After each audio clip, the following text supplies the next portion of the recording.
As the United States Supreme Court explained in Utah Pie Company versus Continental Baking Company, the price discrimination principles in the Robinson Patman Act are as easy as pie.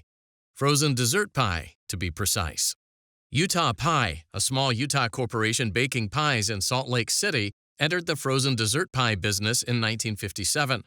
Continental Baking was one of three large national companies also selling frozen pies. During the years from 1958 through the first 8 months of 1961, the time frame in question, all four providers competed in a rapidly expanding Salt Lake City frozen pie market. The national companies made pies outside Utah, most commonly in California, and shipped pies to Salt Lake City. So when Utah Pie entered the Salt Lake City market, it could charge lower prices than the national brands.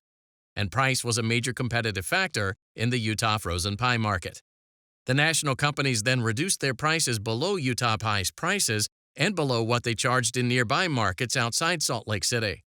Utah Pie responded by reducing its prices to be competitive. Despite this, Utah Pie's sales volume steadily increased during this time frame, and its financial position also improved.